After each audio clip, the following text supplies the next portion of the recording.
Hello everyone, and welcome back. When we picture ancient Rome, it is easy to imagine the grand structures and brilliant stonework that reflected sunlight across the Palatine Hill. But behind the marble, there was another kind of reality, one quieter, heavier, and built not from columns or armies, but from attention, posture, tone, and the delicate art of self-preservation. Power, in its most concentrated form, rarely needs to raise its voice. It simply needs to be present. And in the palace of Caligula, that presence shaped every moment of daily life. Entering the palace for the first time was not a dramatic event. There was no trumpet call, no thunderous announcement. It began in silence. The corridors were wide, polished, and decorated with frescoes depicting gods and heroes. Yet what struck visitors most was not the beauty of the architecture. It was the quiet, not a peaceful quiet, but one full of meaning. Servants walked softly. Guards held themselves perfectly still. Conversations, when they happened, were barely above a whisper. The palace was full of life, and yet everything inside it seemed to be holding its breath. Those who served here learned quickly that survival depended on sensitivity, not strength, not cleverness, not even loyalty in the way one might expect. What mattered was awareness, reading a glance, noticing a hesitation, understanding a pause in speech. There were no written rules to study. No one explained how to behave. You watched others and learned through subtle, careful observation. If a gesture caused discomfort once, you did not make it again. If a phrase landed wrong, you removed it from your vocabulary. Even laughter became something practiced, measured, controlled. This was not a place where someone could simply relax and be themselves.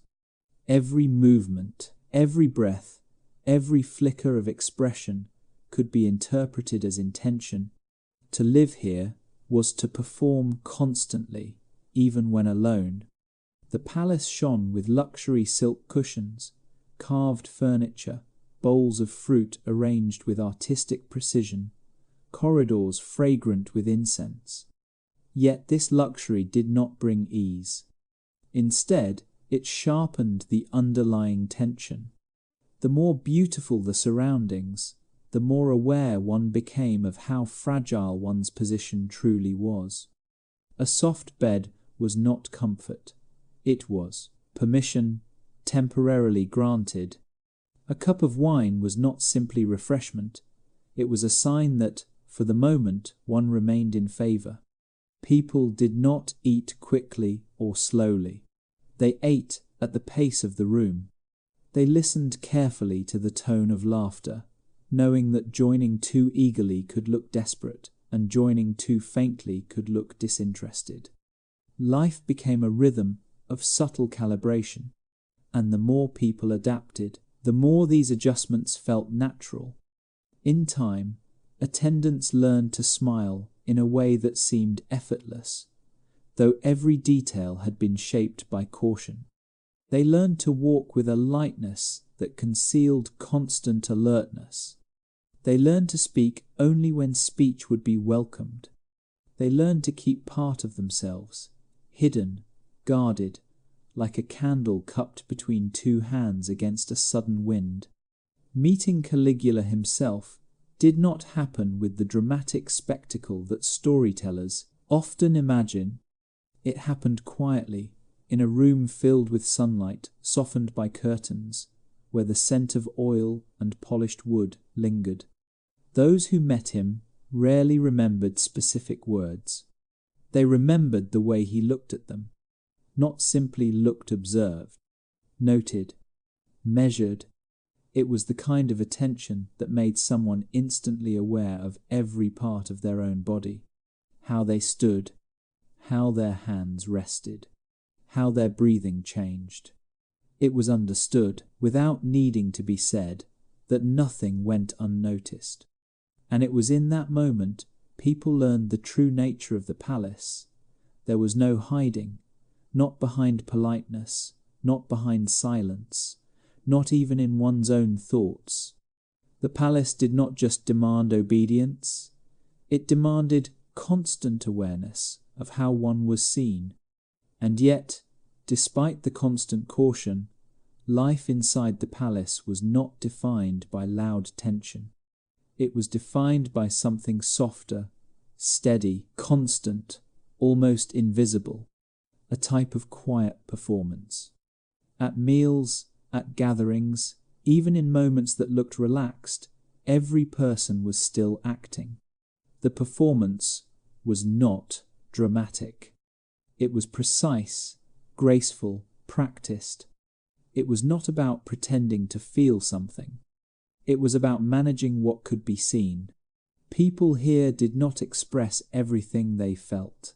They expressed only what was safe to show. A smile that revealed too much enthusiasm might suggest ambition. A frown might suggest doubt. Neutrality, delivered elegantly, became a form of survival. What is remarkable is how the human mind adapts to situations like this. At first, the constant self-monitoring feels exhausting, but over time, it becomes instinct. Just as travelers adjust to high altitude or sailors learn to read waves, the attendants learned to read the atmosphere of the palace. The temperature of a room was not judged by air, but by tone. The stability of a day was not measured by weather, but by the emperor's expression. And gradually, people stopped thinking of these adjustments as performance. They thought of them as life. The palace, for all its beauty, was not a sanctuary. It was a stage, and every person inside it, whether a servant pouring wine, a noble presenting a request, or a musician playing softly in the corner, was part of the performance. To survive was not simply to act correctly. It was to understand the rhythm, when to speak, when to remain silent, when to step forward, when to fade into the background. Timing was everything. But within all of this, people remained human. They found private ways to stay themselves quiet.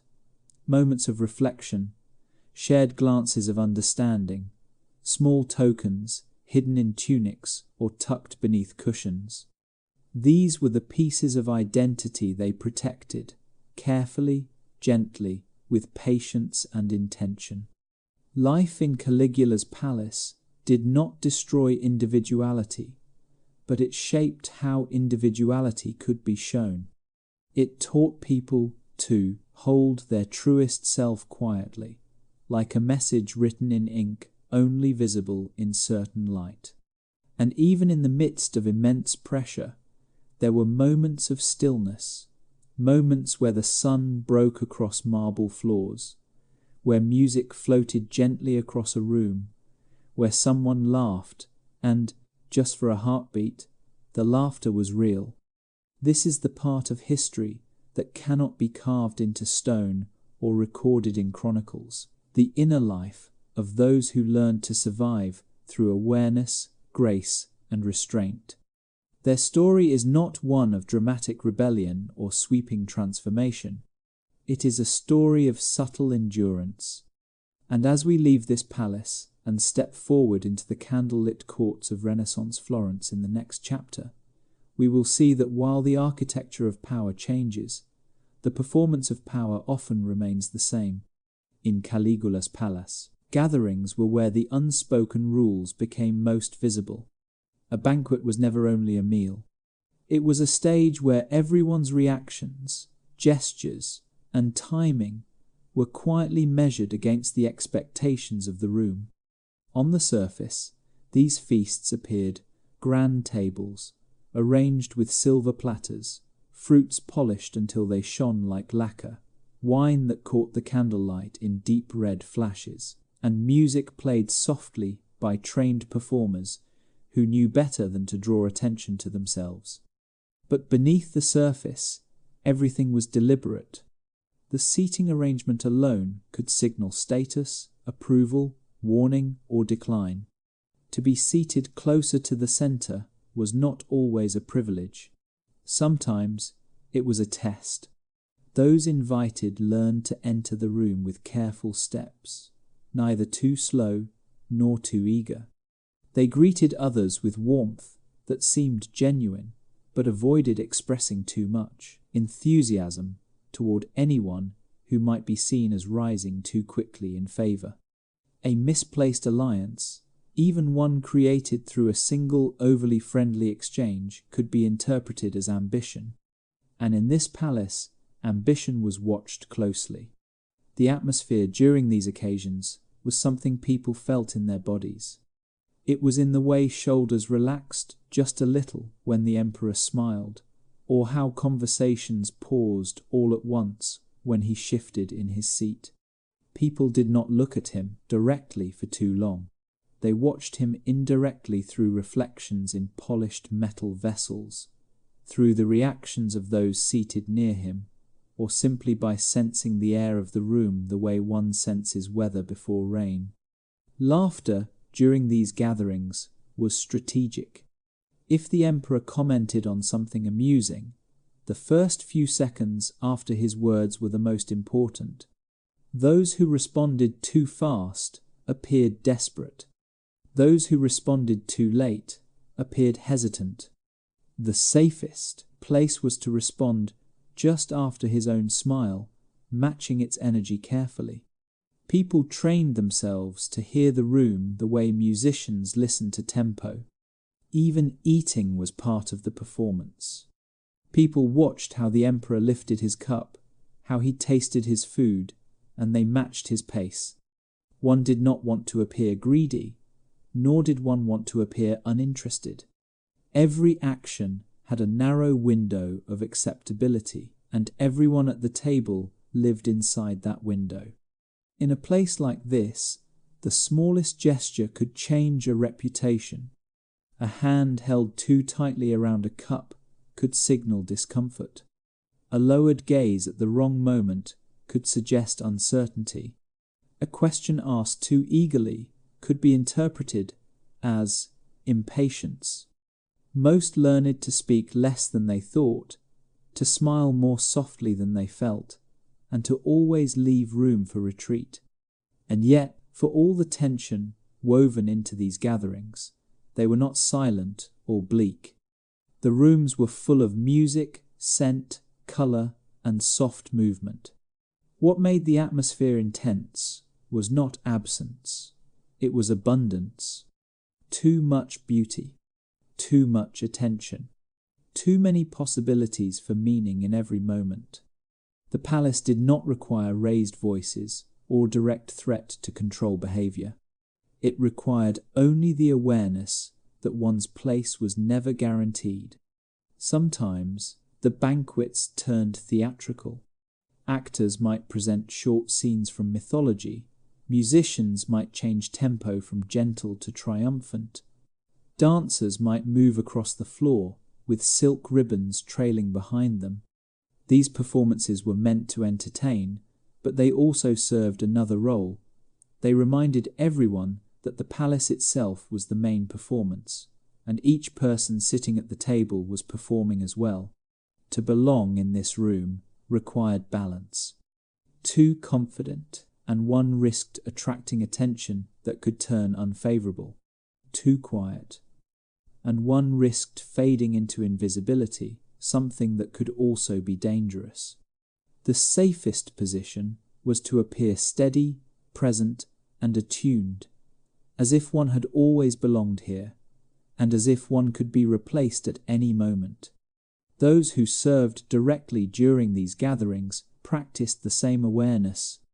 A servant pouring wine did not simply pour, they observed the pace of the conversation, anticipating when a cup should be refilled and when it should be left untouched. A musician did not simply play, they watched the emperor's posture and adjusted volume accordingly. Everyone performed in harmony, even without speaking. There were moments when the atmosphere in the room shifted without warning. A conversation might stop, not because anything had been said, but because something had been sensed. The emperor might grow quiet, and in that quiet, the entire table waited. Breath slowed. Thoughts became careful. People learned to feel that shift. The way one feels a sudden drop in temperature. It was not dramatic. It was simply understood. In this environment, social awareness became a form of intelligence. It was as essential as reading, writing, or strategy. The palace did not reward boldness. It rewarded sensitivity. It rewarded those who could read the room, anticipate its rhythm, and align themselves with it completely. And yet, even here, where each movement mattered, people found ways to support each other subtly. A gentle nod of reassurance, a shared glance that communicated understanding, a servant adjusting the angle of a cushion so someone could relax slightly without appearing to. These were quiet acts of kindness, invisible to the stage of power, but deeply human. What happened in these gatherings was not simply etiquette. It was the construction of hierarchy, loyalty, and memory. Those who understood this survived. Those who misunderstood it disappeared from the palace quietly, replaced by others who learned faster. And this is why the banquets were not celebrations. They were lessons. They were examinations. They were mirrors, reflecting the true nature of power, not loud, not dramatic, but constant, precise, shaping everyone in the room from the inside out. Life in Caligula's palace taught that to live close to power is to breathe carefully, think silently, and move with the rhythm of a world where the smallest gesture could echo far beyond the moment it was made. To understand the atmosphere of Caligula's court, it is necessary to see how the idea of divinity entered everyday life. Rome had long been familiar with honoring leaders after their passing, raising them into memory as figures touched by something sacred. But Caligula did not wait for memory. He brought the language of worship into the present, into the rooms, into the routines, and into the way people spoke his name. The shift did not happen with a single proclamation. It happened through symbols step by step, one gesture layered onto the next. A statue here, a new form of greeting there, a ceremonial procession slightly altered, a festival subtly redefined. The palace did not suddenly become a temple. Rather, the idea of the temple slowly entered the palace until the two were woven together. At first, many simply observed. They watched as sculptors worked softly in chambers lit by tall windows, shaping marble into forms that blended the human with the divine. A statue of a god would be adjusted, its face replaced, refined, or balanced with features that resembled the emperor. The transition was not hidden. It was deliberate. The message was quiet, but unmistakable. The emperor was not only ruler, he was something more. Ceremonies followed. Rituals that had once belonged to temples were adapted to palace halls. Incense was burned in wider bowls, carried through corridors that had never been part of religious practice before. Attendants learned to step into rooms as though entering a sanctuary. Floors were polished to a gleam that reflected torchlight like liquid gold. Voices softened. Movements slowed. And slowly, everyday language began to change. People no longer addressed Caligula as they addressed other rulers. They chose words of reverence, of respect, of awe. Not because they were forced, but because the atmosphere made any other tone feel out of place. Language adapted to setting, and the setting had been carefully shaped to encourage reverence. Even public festivals evolved. What had once been civic celebrations of shared heritage became displays of devotion centered on the emperor. Every symbol, every gesture, every act of applause became part of a larger choreography. People learned to cheer with warmth, but not intensity, to show admiration, but not hesitation, to match the tone of the crowd exactly. The festival was no longer just a gathering of citizens. It was a mirror reflecting power back to itself. The transformation of identity from ruler to figure of divine presence did not eliminate the human element. It simply layered another meaning onto everything he did. If he walked slowly, the pace signaled contemplation. If he smiled, the room felt blessed. If he remained silent, the silence expanded into interpretation. Power no longer needed explanation. It was understood through suggestion, gesture, and proximity. This elevation of the ruler shaped the emotional landscape of the palace. People who once acted as advisors or peers found themselves adjusting how they stood, how they listened, how they responded. If someone asked a question, they framed it with care as one might address something sacred. If someone made a request, they lowered their tone and spoke with thoughtful precision. The palace became a place where interpretation mattered more than instruction. No one stated outright what level of reverence was expected. People simply sensed it. And once a room begins to behave as if someone is more than human, it does not take long before that belief becomes instinct.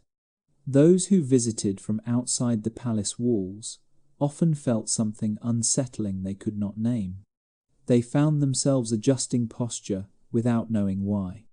They felt a need to speak softly.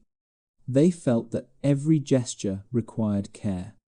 They sensed the weight of being observed by someone who expected not only loyalty, but awe.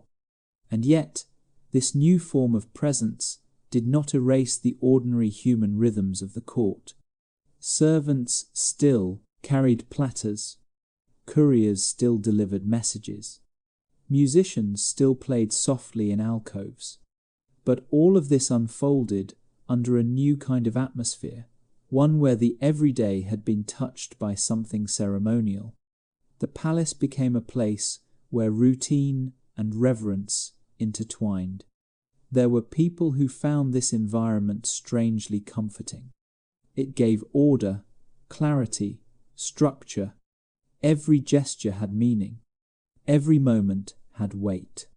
There were others who found it exhausting, as though they were constantly balancing on an invisible line. Yet whether one embraced it or endured it, the effect was the same. The idea of divinity reshaped the patterns of living. The most remarkable part of this shift was how subtle it was. No one announced, "We worship now." No one said, "This place is holy." Instead, the palace simply began to behave as though it was. And when a place behaves a certain way long enough, people accept that behavior as natural. This is how power can transform without force. Not through commands, but through atmosphere. Not through punishment, but through expectation. The palace became a space where reverence was simply the air people breathed. And in this air, identity changed. The emperor was no longer merely a figure of authority. He became the reference point for meaning. His presence set the tone. His silence shaped the room. His smallest expression carried the weight of fate. This understanding did not need to be spoken. It lived in the way people walked, the way they listened, and the way they found themselves standing just a little straighter whenever he entered a room. The transformation did not erase humanity. It simply hid it behind ceremony. And the longer the ceremony continued, the more difficult it became to remember what life had felt like before it began. Life in the palace, moved with a rhythm that was always shifting, as unpredictable as weather rolling in across open water. There were days when the atmosphere felt almost light, when conversations moved easily and laughter touched the edges of the room. And there were others when the air seemed heavy, though nothing visible had changed. People learned to feel these changes before they could name them, like animals sensing a storm long before the first cloud appears. The unpredictability did not come from sudden outbursts or events that drew attention. It came from silence, from small pauses, from the moment just after the emperor entered a room, and before he spoke, that space held everything. People became experts in holding their breath at the correct depth, in maintaining a posture that looked relaxed but ready, in smiling just enough to seem present but not enough to seem bold. A person standing in the wrong place at the wrong moment did not necessarily face consequences right away. Sometimes nothing happened. Sometimes the consequences came quietly days later, unannounced, invisible from the outside. This delay was part of what created the tension. There was no clear connection between action and result, and without that connection, the mind begins to monitor itself constantly. A single hesitation could become meaningful. If someone took a heartbeat too long to respond when their name was called, the room noticed. If their voice wavered even slightly during a greeting, the memory of that moment hung in the air, recorded not by scribes or stones, but by the collective awareness of everyone watching.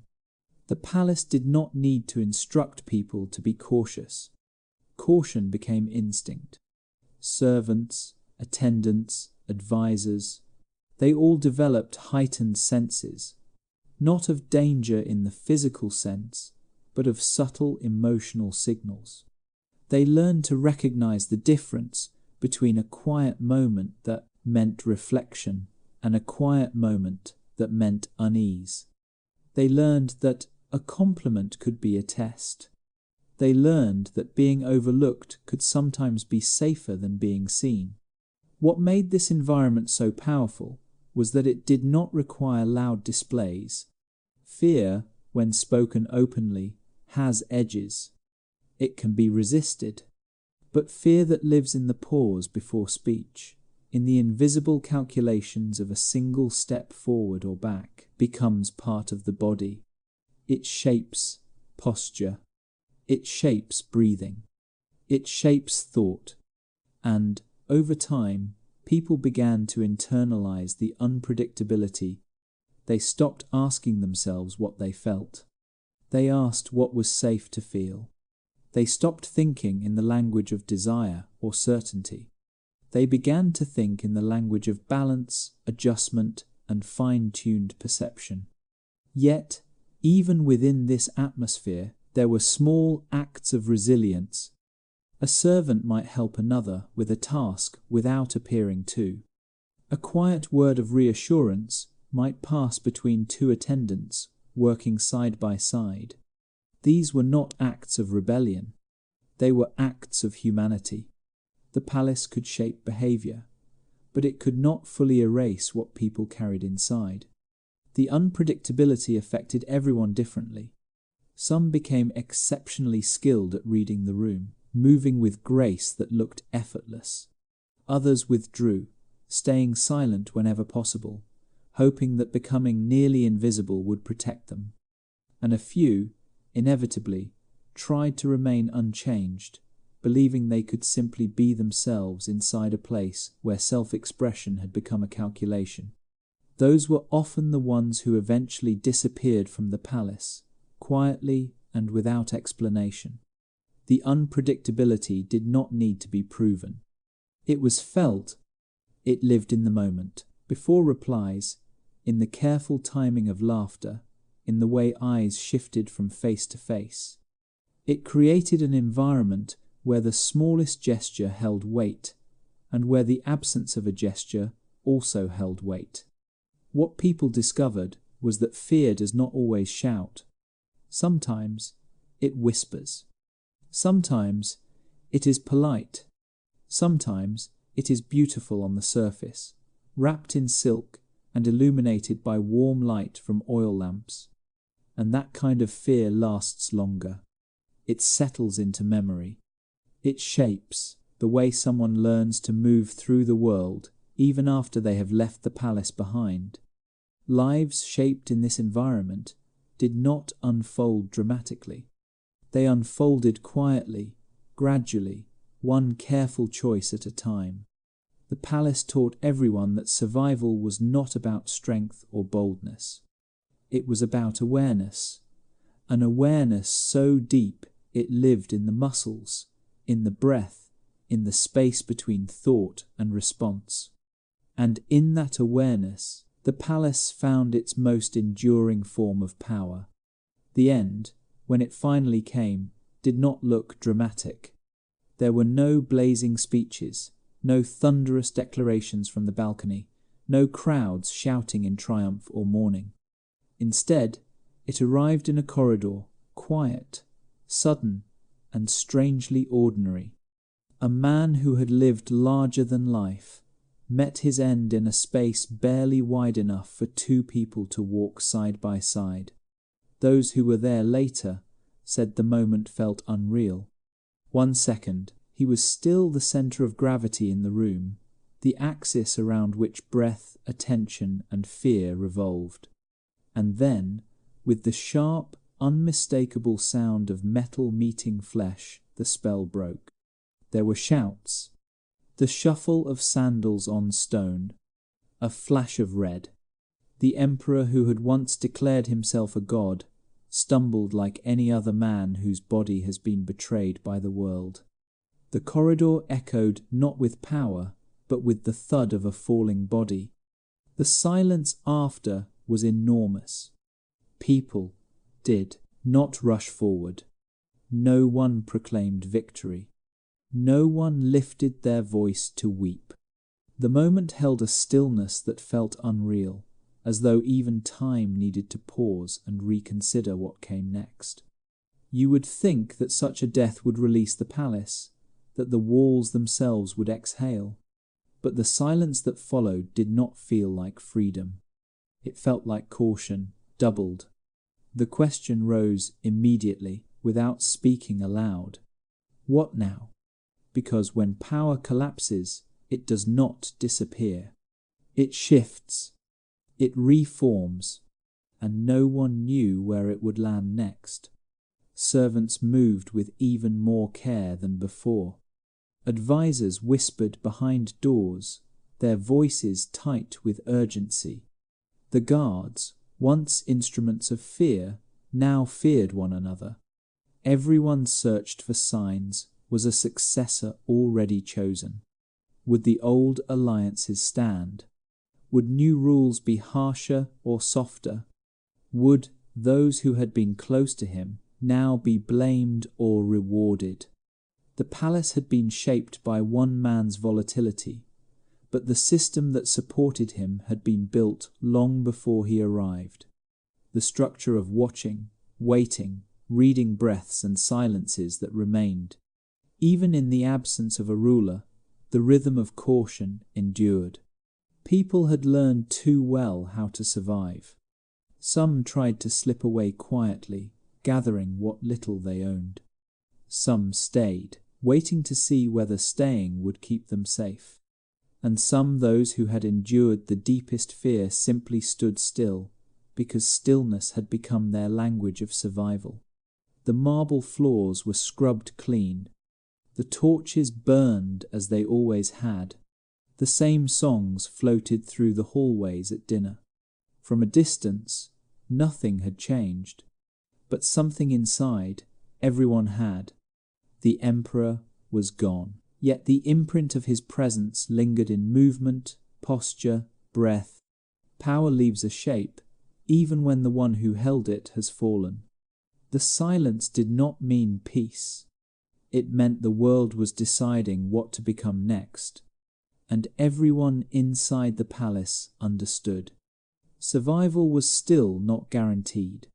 To understand the Medici, you have to understand a different kind of power, one that does not rely on fear or unpredictability, but on something softer, slower, and in many ways more enduring.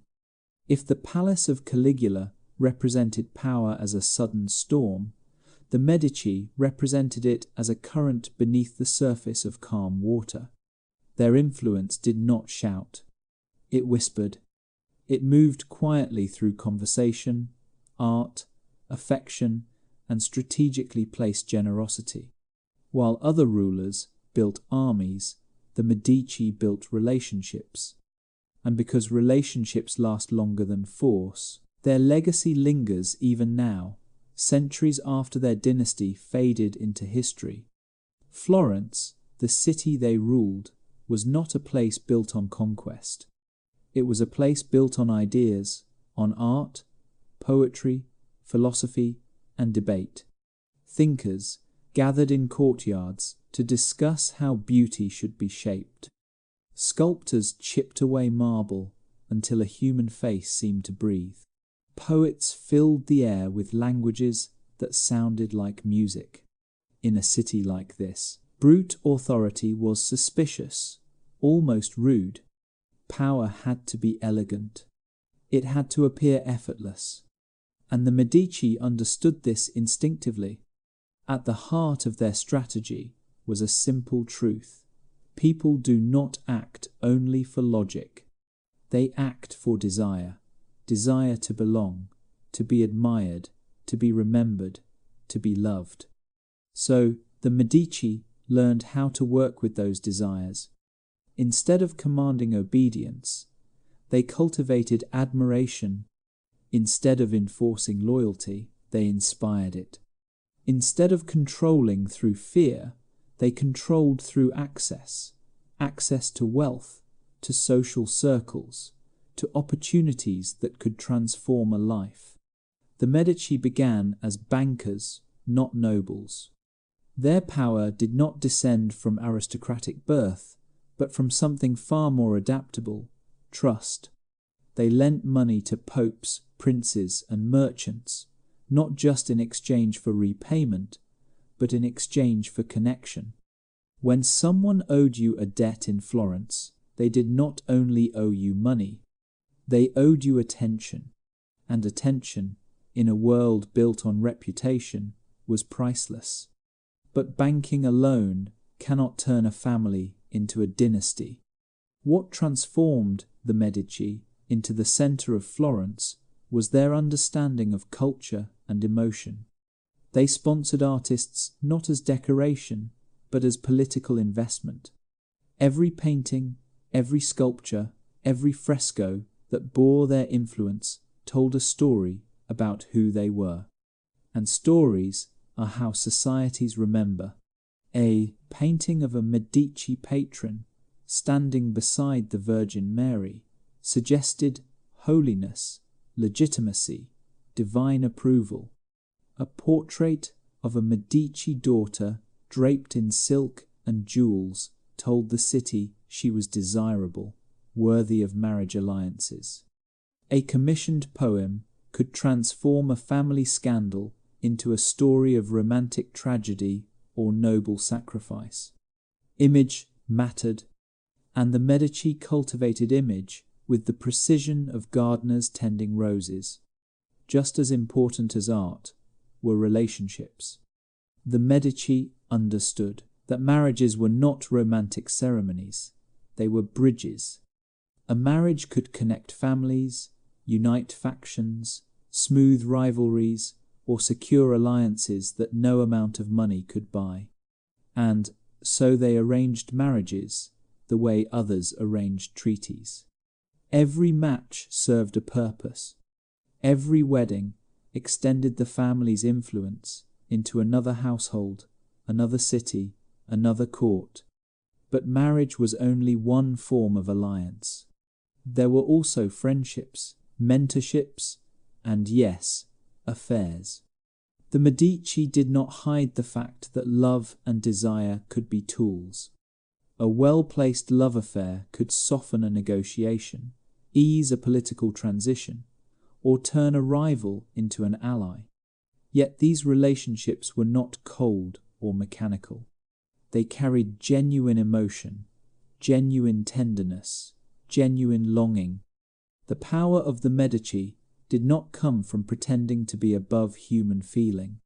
It came from understanding how deeply human feeling shapes the world. Consider the salons of Florence gatherings where poets, philosophers, courtesans, diplomats, painters, and noblewomen shared wine and conversation. Here, ideas took shape not in official proclamations, but in laughter, stories, glances, and shared confidences. A whisper spoken in the right ear could shift the direction of a city's politics. A compliment from the right person could change a reputation overnight. In this world, influence travelled through social warmth, not confrontation. The Medici did not force Florence to love them. Florence loved them because they reflected the city's own self-image: beautiful, intelligent, passionate, ambitious. They funded Michelangelo when he was still a young apprentice. They supported Botticelli as he shaped the visions that would define the Renaissance. They nurtured Da Vinci. They ensured that Florence would be remembered not through records of battles or decrees, but through masterpieces that captured humanity in its most radiant form. This was the genius of the Medici. They understood that power rooted in culture is deeper than power rooted in force. Force controls the body. Culture controls memory, and memory lasts longer. But their power was not only outward, it was inward as well. Within the family, decisions were made with both affection and strategy. A daughter might be raised not for beauty, but for diplomacy. A son might be guided toward the fans, church, so he could someday influence Rome. A cousin might be supported quietly, so that if luck aligned, the family could benefit. Nothing was wasted. Nothing was accidental. Yet this world of subtle influence was not without cost. The Medici were always being observed. Loyalty could shift. Admiration could fade. Whispered support could become whispered opposition. Power that rests on relationships must be maintained constantly, gently, skillfully. There were times when the family faced backlash, when moral reformers condemned their luxury, when rival families plotted to overthrow them, when public opinion wavered. Yet even then, the Medici instinct was not to impose order through force, but to reshape the narrative. They reminded Florence of their contributions, the schools they built, the hospitals they funded, the festivals they sponsored. They reminded the city that their wealth supported not only themselves, the fabric of daily life. And in a city that valued beauty, the Medici made sure to be the source of it. Their legacy teaches something profound. Power does not always need to intimidate. It can inspire. It can cultivate. It can be soft without being weak. In a world that often glorifies dominance, the Medici showed that influence can move quietly, like water wearing down stone, not through force, but through persistence, presence, and the shaping of what people dream of becoming. Their story is not just history. It is a reminder: power built on fear collapses when fear breaks. Power built on desire endures as long as desire does. If someone wandered through Florence during the height of Medici influence, they would see a city that seemed deeply devout and beautifully ordered. Churches rose like stone prayers. Monasteries housed scholars and manuscripts copied with careful reverence. Public squares echoed with sermons on virtue, humility, the duties of citizenship, the sacred harmony between goodness and community. And, in the centre of this, the Medici stood as patrons of faith. They paid for chapels to be restored, altars to be gilded, and stained glass windows to cast light in the shape of angels. They endowed hospitals that cared for the sick. They funded public festivals, celebrating saints, holy days, the turning of the year. They gave bread to the hungry and coin to widows in need. They walked in public with a measured calm, offering blessings, greetings, and gentle words of reassurance. To the city, they appeared as caretakers, protectors, the stewards of both spirit and civilization. Yet behind closed doors, the world looked different. It was no less refined, no less intentional, but it was undeniably more human, filled with longing, compromise, indulgence, and private negotiation. The Medici were not saints. They were not trying to be. They understood that goodness in public earned trust, while pleasure in private did not erase that trust. It merely existed parallel to it. Florence itself was built on this duality. People prayed sincerely in the morning and whispered stories of love or rivalry late at night. This was not hypocrisy. It was the fullness of being alive. In the homes of the Medici, music softened the evenings. Silk hung like captured light along the walls. Laughter spilled from rooms where conversation was playful and intimate. Visitors from distant regions were greeted with warm hospitality, plates of fruit, pitchers of wine, cushions, arranged so comfort, felt like welcome rather than luxury. Here, affection was not hidden. A noble might have both a spouse and a cherished companion, whose presence brought warmth to the long hours when politics felt heavy. A woman might confide in her confessor about love that belonged more to longing than duty. Relationships were layered, and feelings were rarely simple. The Medici understood that private indulgence did not threaten public virtue as long as it was handled with grace. It was not the indulgence that caused downfall, it was carelessness. So they became masters of discretion. A moment of tenderness that would be misunderstood outside remained gently protected inside. A secret affection was known only to those who would treat it with care. Intimacy moved not as rumour, but as quiet knowledge among those who understood its place.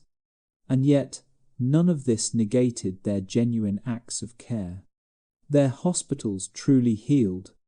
Their churches truly welcomed the poor. Their patronage truly gave young artists a chance to become who they were meant to be. Their donations to schools allowed children to read who otherwise never would have lifted a page. Public virtue was not a performance. It was part of their identity.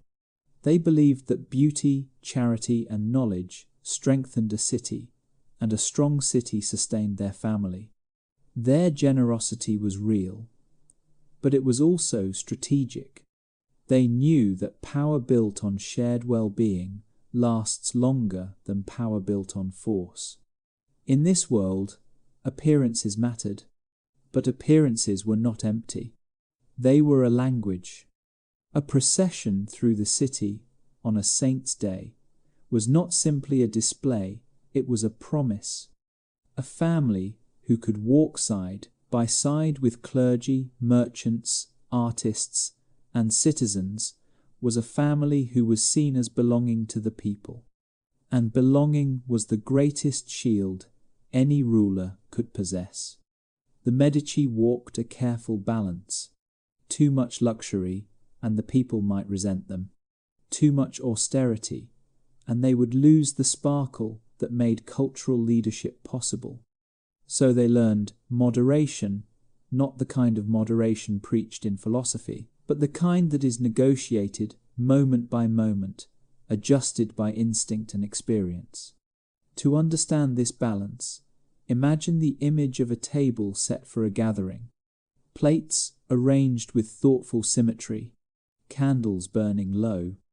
The conversation moves from art to music to small memories of childhood or the changing of seasons. Someone mentions a new poem written in honor of the Virgin Mary. Someone else tells a light-hearted story meant to draw laughter.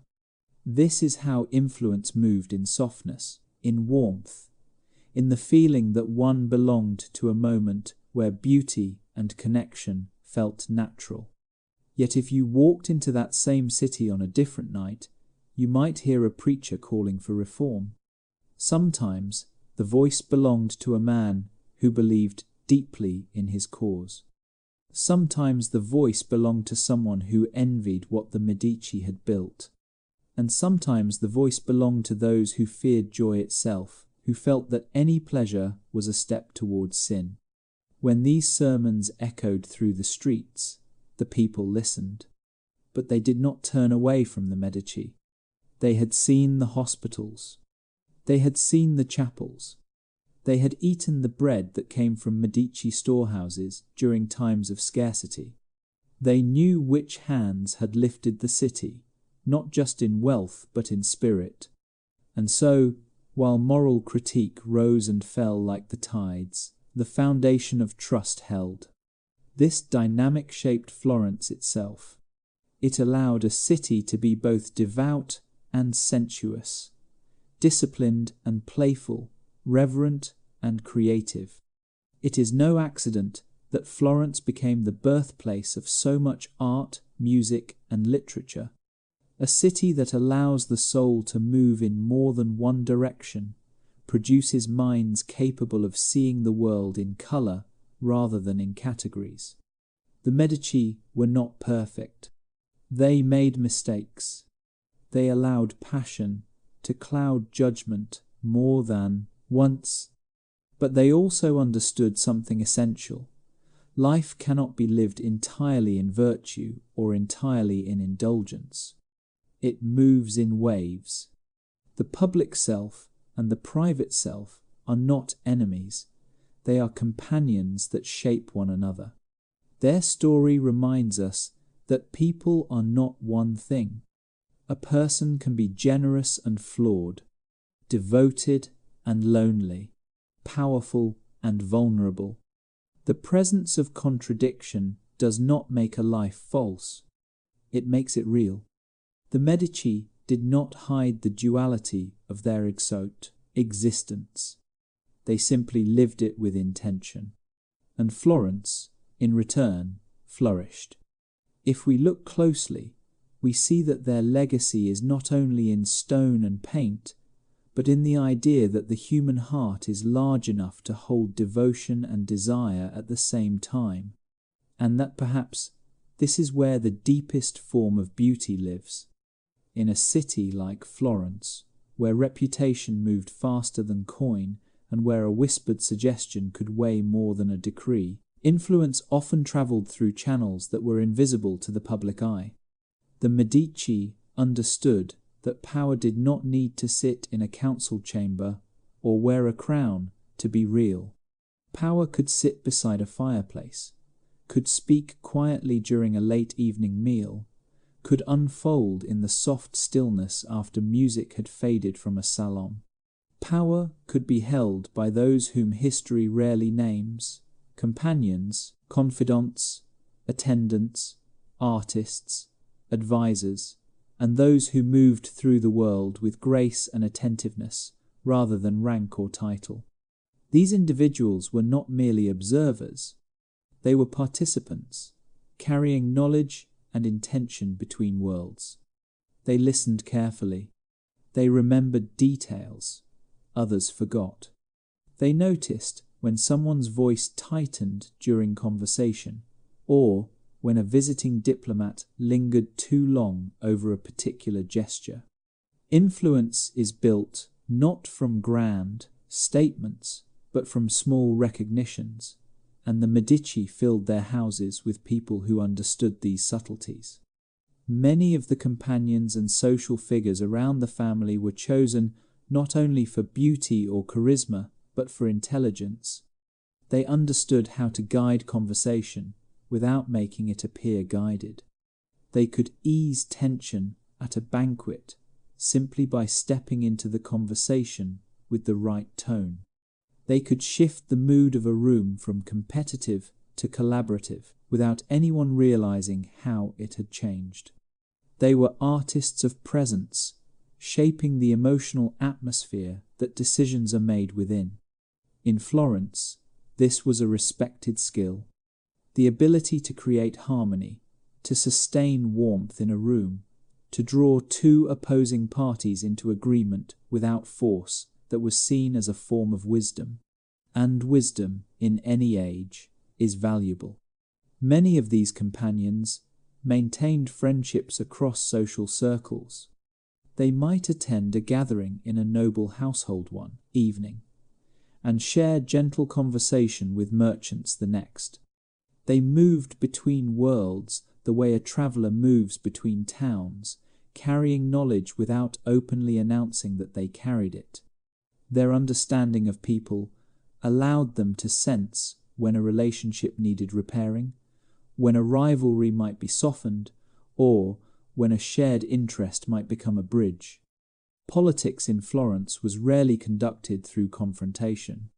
It unfolded in these quiet adjustments, in the soft alignment of perspectives. Of course, not every conversation had the goal of strategy.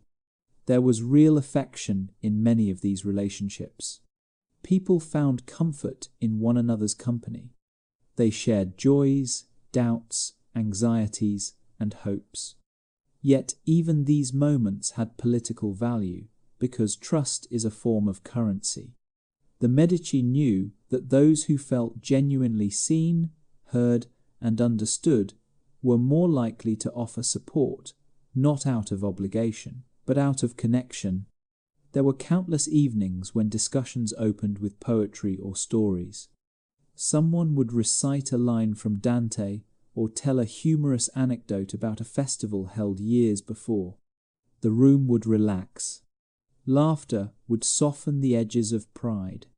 Then, gently, the conversation would shift into matters of the city, a new guild forming, a political figure returning from Rome, a trade route disrupted by conflict in the East.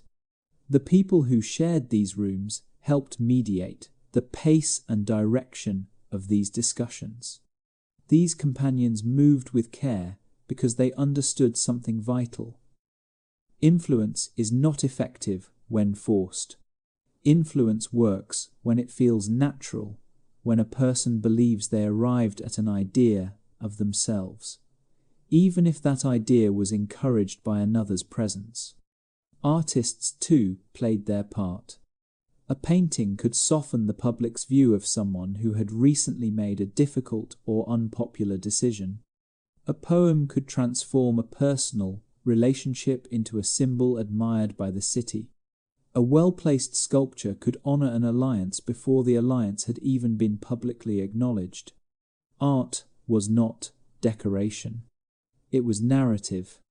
And narrative is how power becomes stable.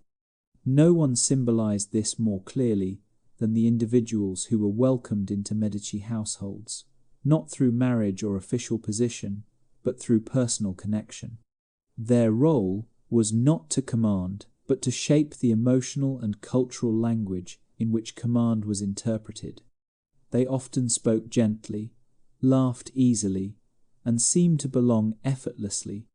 Yet behind their ease was careful perception, developed over years of watching people reveal themselves through the smallest gestures. Some of these individuals offered guidance directly to members of the Medici family. They could remind a noble son to consider patience rather than impulsiveness. They could help a daughter manage the fascious expectations placed upon her in public while keeping her sense of self alive in private. They could soothe anger before it hardened into conflict. Their influence was not loud, but it was lasting. It is easy to imagine such figures as manipulative or scheming, but that would be a misunderstanding. Their influence often came from empathy. They saw where someone was struggling and offered presence. That presence, in turn, opened space for clarity. Power shaped through care tends to be more stable than power shaped through control. There were also moments when these individuals acted as bridges between rival families. Two people who would never meet formally might exchange thoughts through the quiet conversation of someone they both trusted. A misunderstanding might be eased before it grew into a feud. A rumor might be softened before it evolved into public scandal. This kind of quiet diplomacy prevented countless conflicts that never appeared in any written record. Florence was a place of pride. Pride could uplift a city, but it could also divide one. The Medici understood that managing pride required sensitivity, not force. And so, they built networks of connection that moved like roots beneath the surface, holding the city together. If you stood in one of their salons on a warm evening when lantern light flickered against frescoed walls and music drifted in the air, you would see the shape of this power clearly. There would be no speeches, no directives, no visible display of strategy. Just conversation, warmth, shared stories, a hand lightly placed on someone's arm as they spoke. Influence moved through these gentle gestures, unseen but not unfelt. This is why the Medici endured. Their power was not held in one person. It was distributed through relationships that were alive, responsive, and deeply human. They did not rule through the fear of losing safety.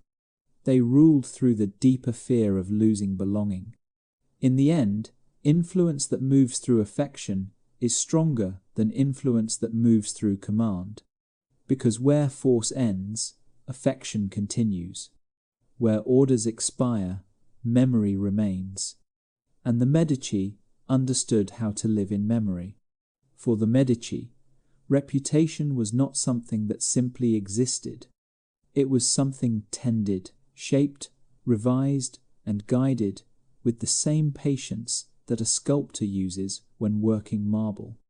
They knew that people do not remember events. They remember stories. They do not remember facts. They remember images, impressions, emotions.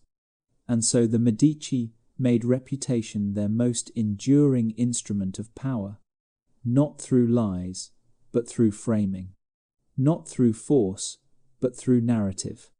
They understood that power does not live in the throne room. It lives in the minds of those who speak your name. Florence was a city where everyone watched one another. Streets were narrow, and voices travelled easily across stone courtyards. People gathered in public squares to talk about everything: trade, family, politics, poetry, and, always, reputation.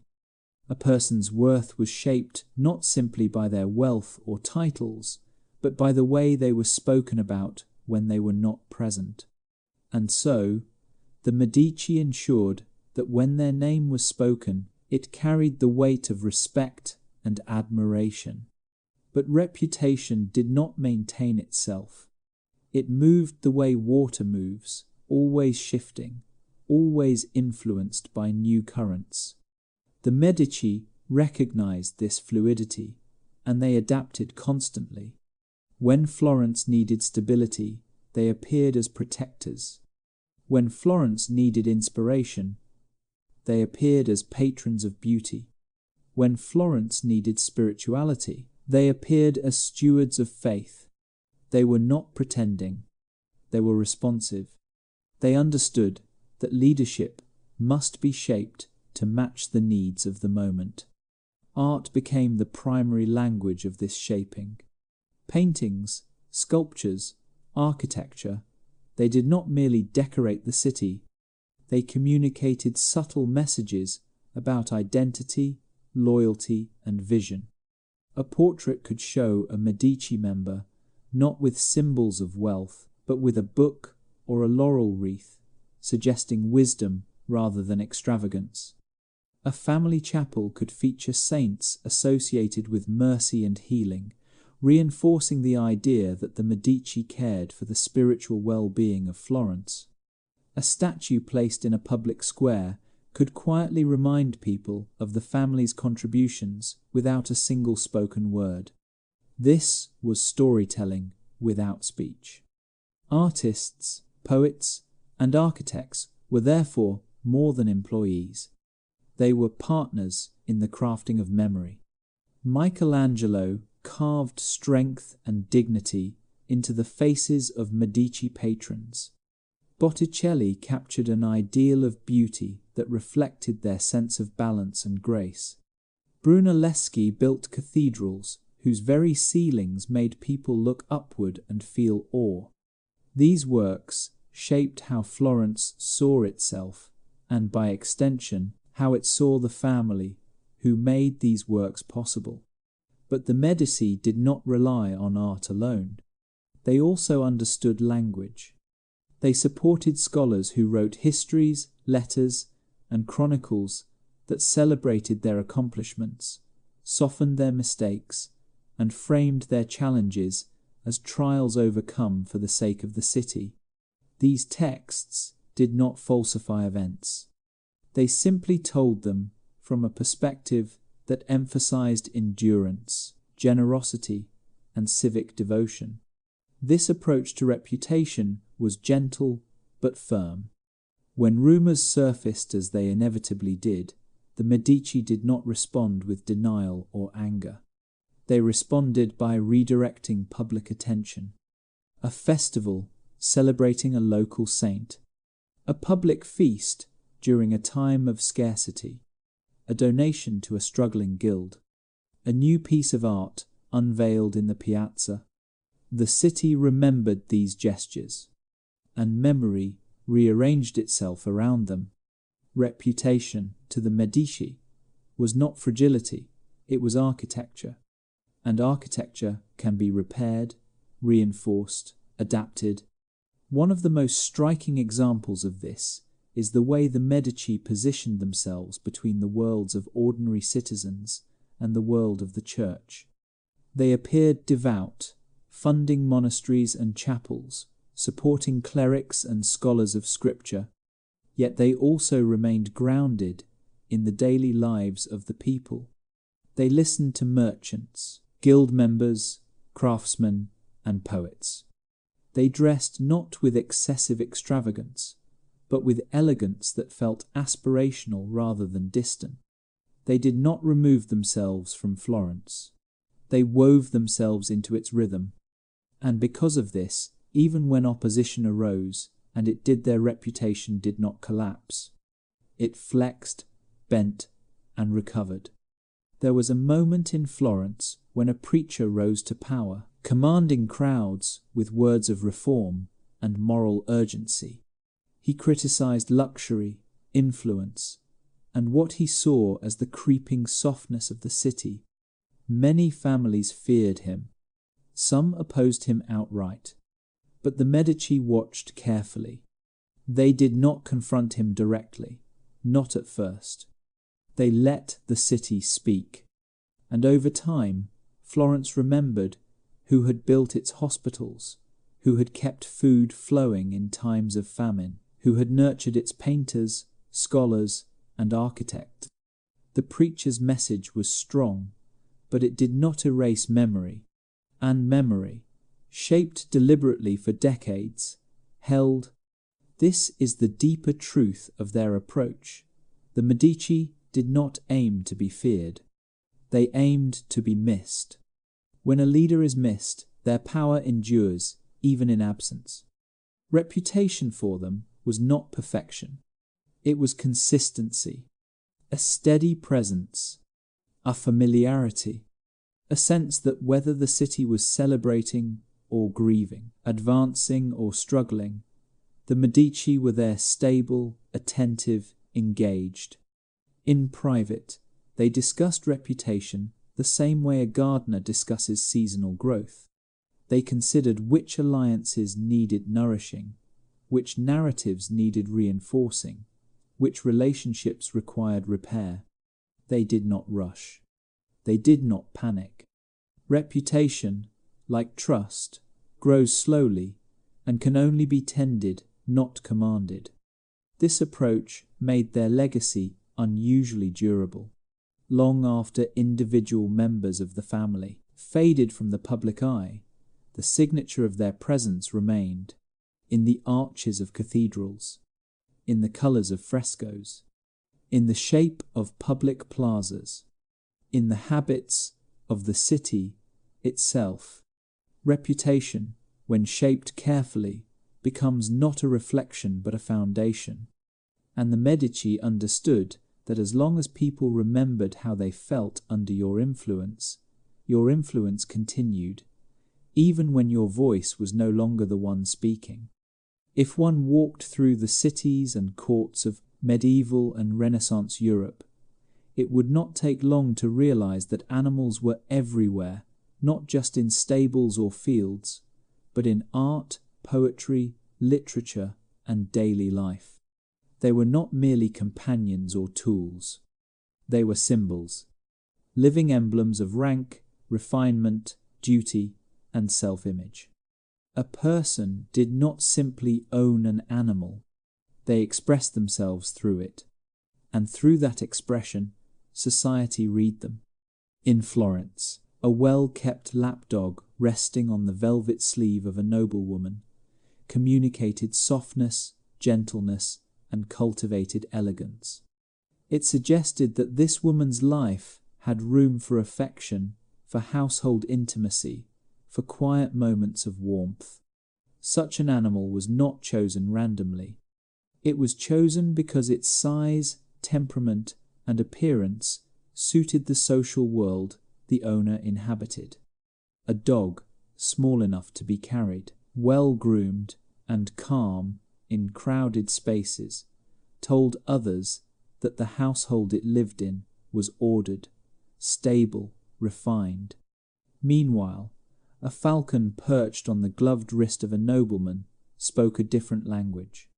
It suggested discipline, training, patience, and a relationship built not on constant affection, but on earned trust. Falconry was not merely a hobby. It was a ritual of control and mutual recognition, an exchange between human and creature that reflected how the handler saw themselves. A person who could work with a falcon was seen as possessing steadiness, observation, and restraint. The falcon was not just a bird, it was an extension of character. Horses, of course, stood at the center of these symbolic relationships. A horse was not simply a mode of travel, it was a statement. The type of horse, its training, the way it carried itself, all reflected the status of the rider. A carefully bred warhorse was a display of strength and wealth. A graceful palfrey used for city riding reflected elegance and refined presence. A sturdy pack horse suggested trade, work, and practical labor. A horse's saddle, tack, and grooming all offered clues about identity. Even the pace at which someone rode carried meaning. Confidence could be seen in posture. Restraint could be read in the looseness of the reins. When a noble family rode through the city, they did not walk. They arrived mounted. Their horses were chosen intentionally, matching colours, matching stride, heads held high. This was choreography, a performance of unity. Citizens watching the procession understood without words, who held influence simply by observing the arrangement of the animals and riders. Yet animals were not only status markers, they were emotional mirrors. The quiet bond between animal and human offered something that political alliances often could not: honesty. An animal did not flatter. It did not calculate advantage. It responded to tone, gesture, scent, and presence. In a world full of negotiation and delicate performance, animals became the spaces where people allowed themselves to be more fully human. A nobleman, sitting in a courtyard, stroking the ears of a dog, revealed something of himself that public ceremony did not show.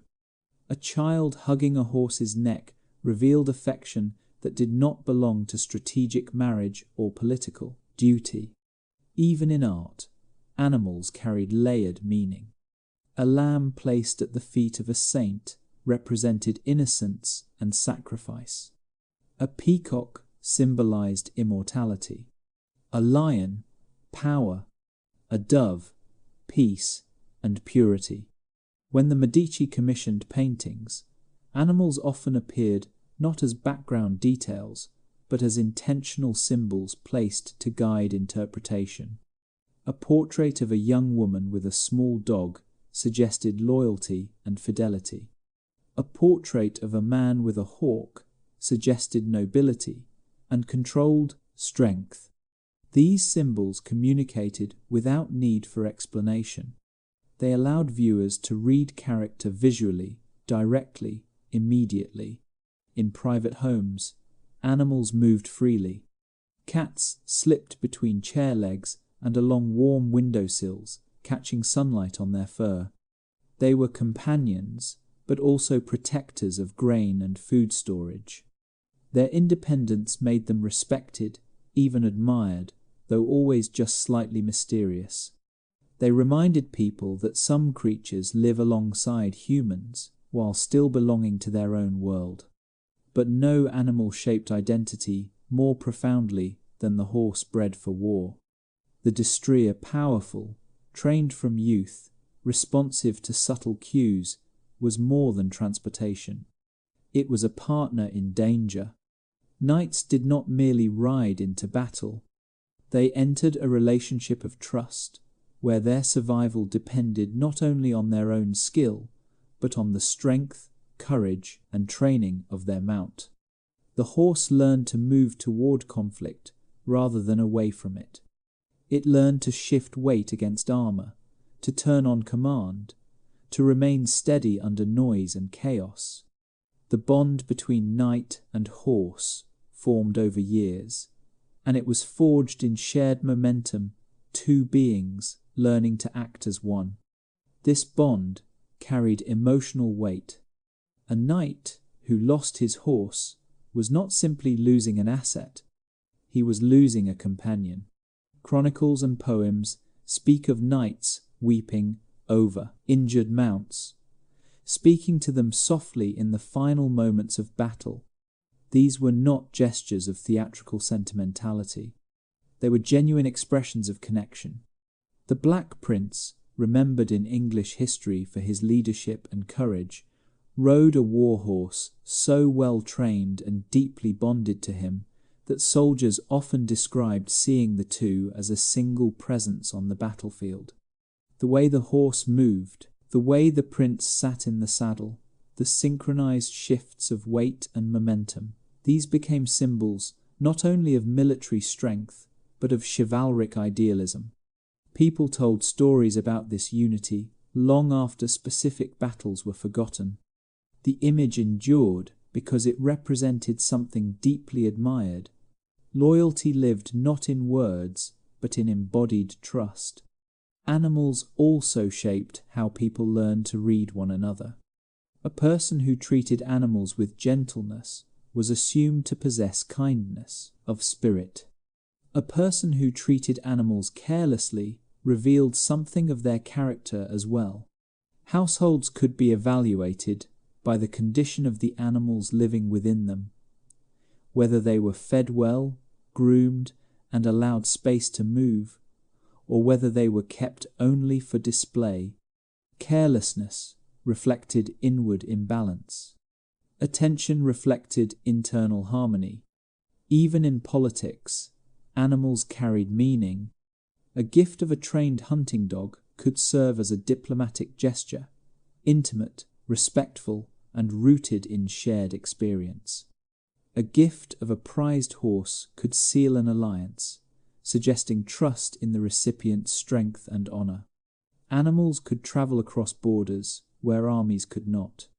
They served as graceful messengers of relationship rather than enforcers of power.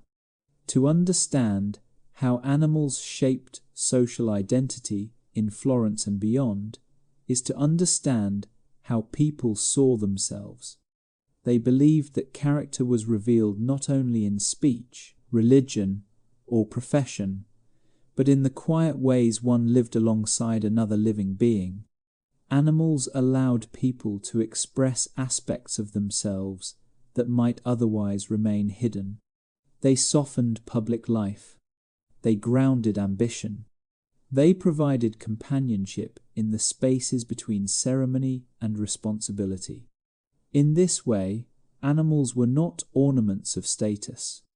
They were the language through which people expressed tenderness, loyalty, pride, discipline, and identity. And while cities, dynasties, and political alliances have risen and fallen, this bond between human and animal has remained constant, because civilization changes, history shifts, power moves, but the quiet image of a person resting a hand against the warm neck of a creature that trusts them, that is a moment that has not changed in hundreds of years. It still speaks. It still means something.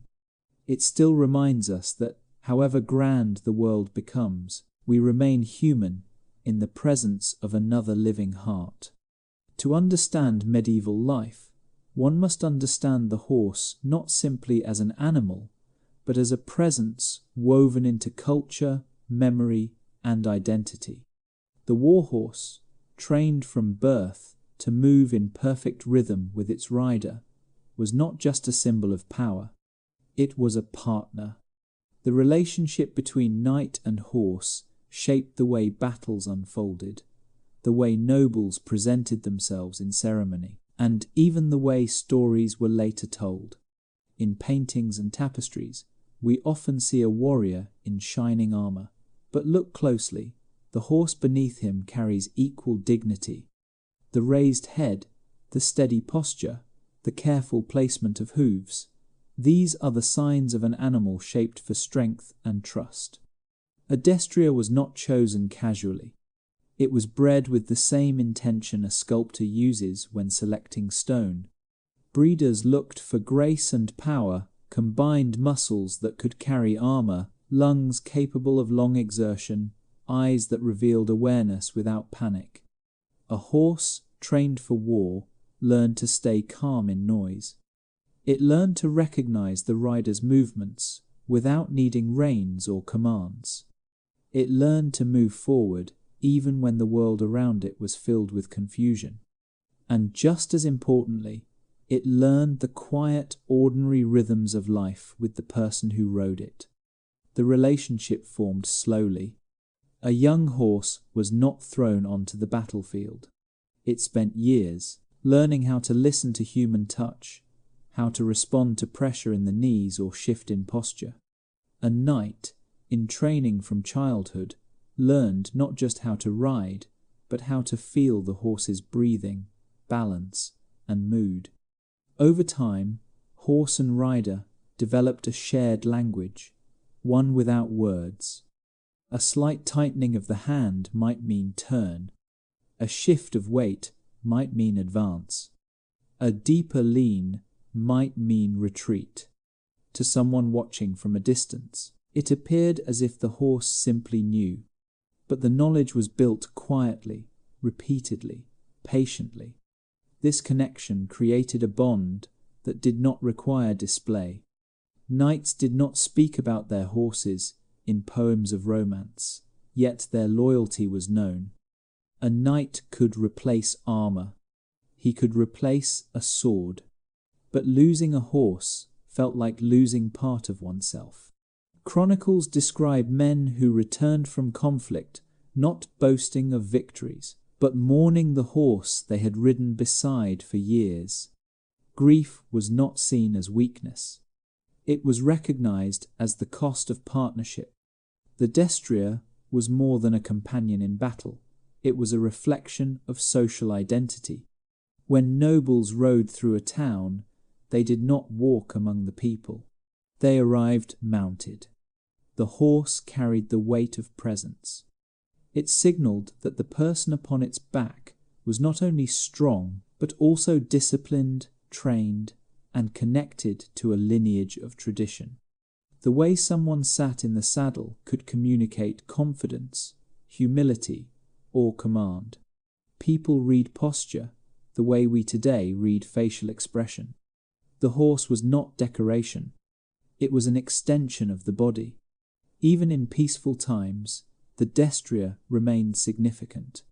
Ceremonies, festivals, and processions always included horses. They appeared adorned not with excess, but with deliberate detail, polished harnesses, embroidered saddlecloths, or small symbols of lineage stitched into the leather. These touches were not about luxury. They were about storytelling. When a family presented itself to the public, the horse helped tell who they were measured, steady, shaped by discipline. In training grounds outside castle walls, knights practiced with their horses, not just in direct conflict drills, but in quiet exercises of alignment. They rode in circles, halted abruptly, backed up gracefully, turned in tight arcs. These movements were not merely technique.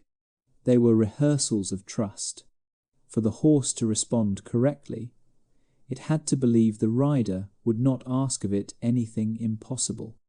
And for the rider to move confidently, they had to believe the horse would answer.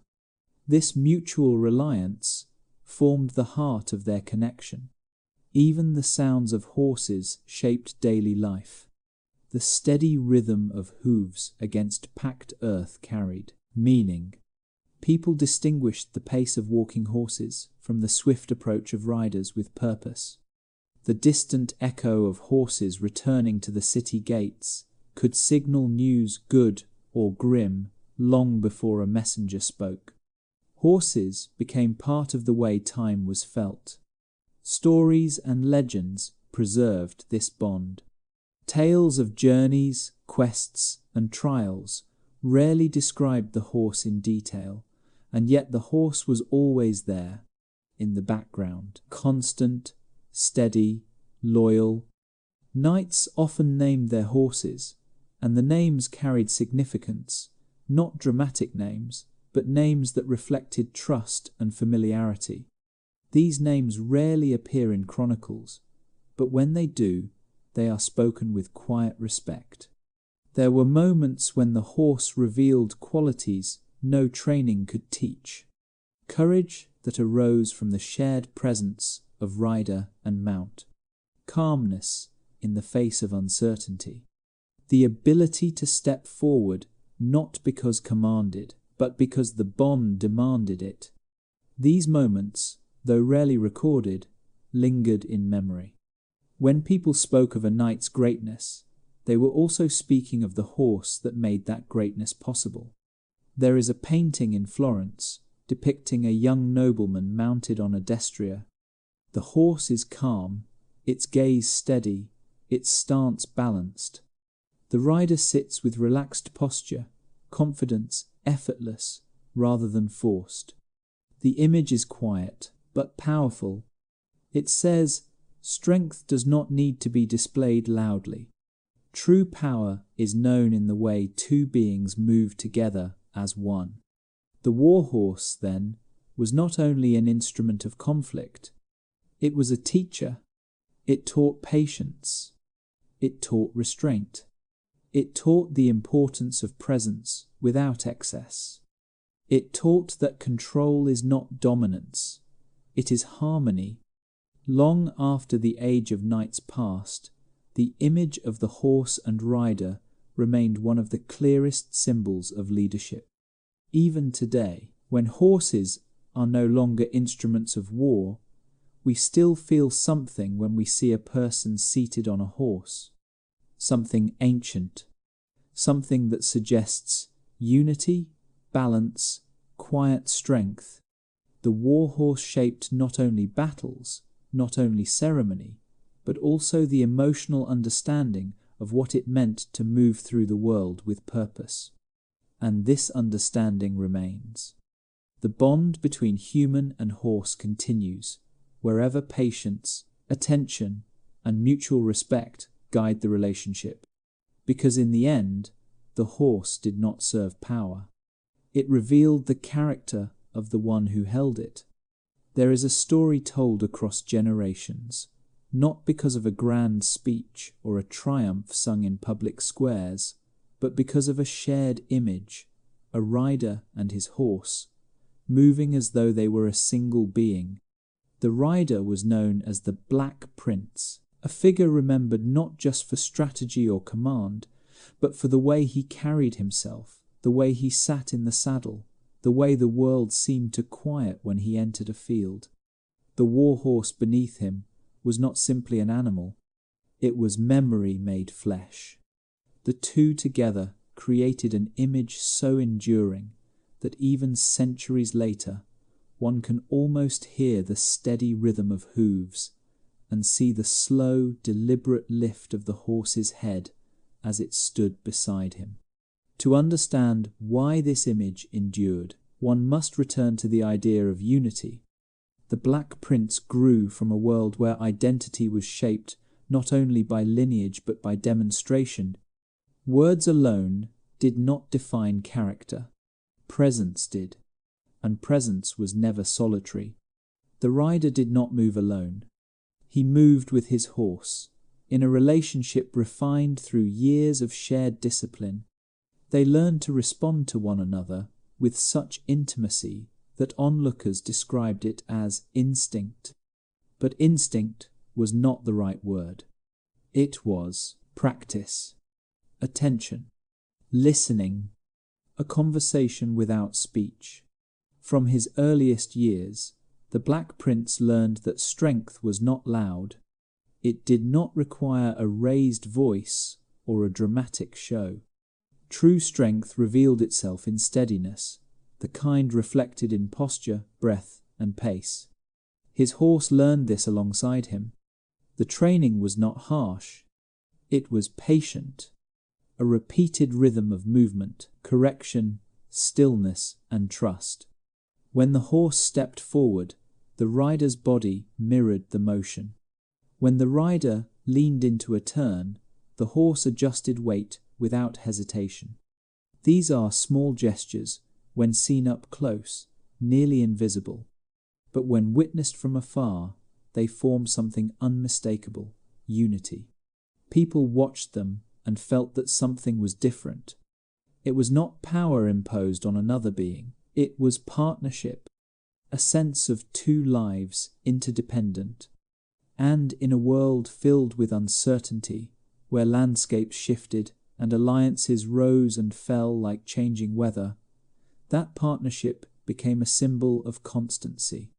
The Black Prince understood that leadership was not a matter of command, but of alignment.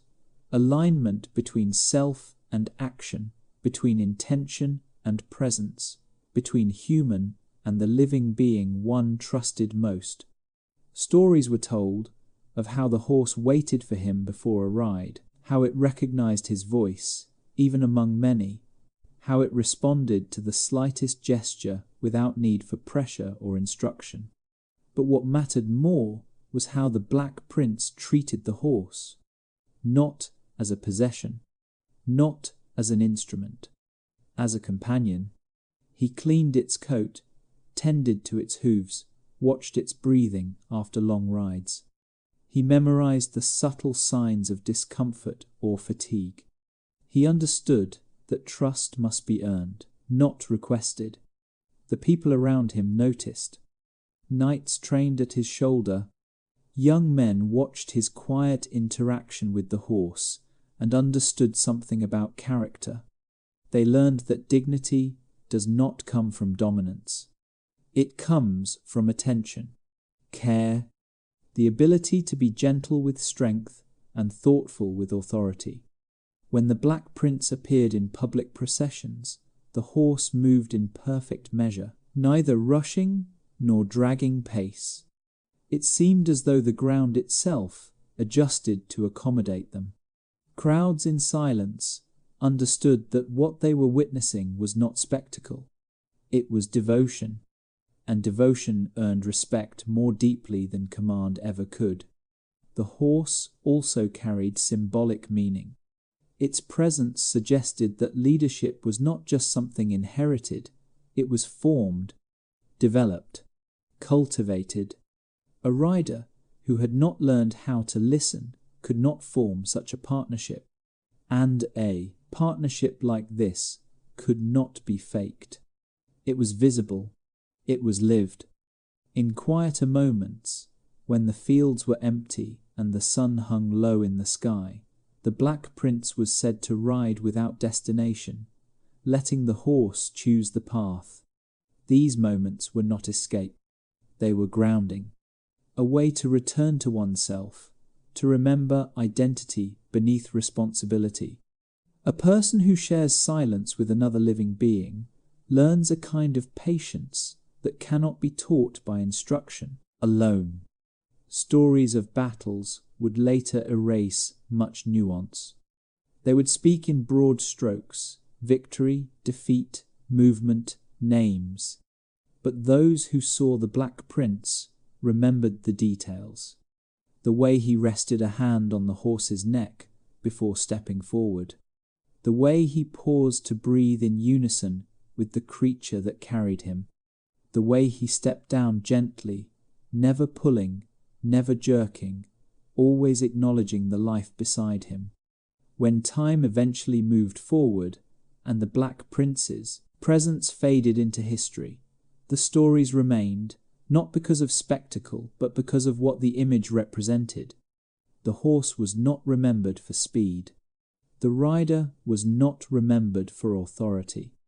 They were remembered for unity, for grace in strength, for the dignity of moving through the world with steadiness. Even centuries later, artists painted the Black Prince and his horse, not as separate figures, but as one silhouette. Writers described them not in terms of conquest, but in terms of connection. The image endured because it spoke to something the human spirit recognizes deeply, that greatness is not built alone. It is built in relationship with others, with the world, and sometimes with the quiet presence of an animal who walks beside you. If someone today were to stand in a gallery and look at a painting of the Black Prince mounted on his horse, they might not know the details of his life, nor the specific moments that shaped him, but they would feel something, a kind of stillness, a kind of admiration that does not rely on explanation. The image communicates directly. Here was a person who understood balance. Here was a person who moved without needing to prove. Here was a person whose strength was lived gently. And the horse, steady beneath him, reminds us that loyalty, patience, presence, and trust form the foundation of the kind of power that does not fade, the kind that remains. When all the noise of history falls away, when dates and names blur, it is this image that lingers, a rider and a horse breathing in unison, moving as one through a world that rarely grants such harmony. And yet, somehow, they found it. When we look back at these worlds, the palace of Caligula, the salons of Florence, the training grounds where riders and horses learn to breathe in unison, we see that power is never just one thing. It can be sharp and sudden, shaping behavior through fear and uncertainty, or it can be quiet and persistent, shaping memory through art, affection, loyalty, and shared rhythm. The people who lived in these worlds did not always choose their roles. Some survived by sensing the smallest changes in the air, Others guided influence through conversation, creativity, and presence. And some found their identity not in dominance, but in the gentle strength of partnership, whether with another person or with the steady warmth of a living creature who understood them. History remembers battles, treaties, and crowns, but the deeper story lives in the subtle details. The careful gesture in a banquet hall, the soft laughter beside a hearth, the steady heartbeat felt through a saddle. Power endures longest when it is lived, not forced, when it is shaped through connection rather than command, when it is carried not loudly, but with a quiet confidence that others can feel without needing it explained. These stories remind us that influence does not always announce itself. Sometimes it moves like light across stone. Sometimes it rests in the way two beings learn to move together. And sometimes it lingers simply because it was felt,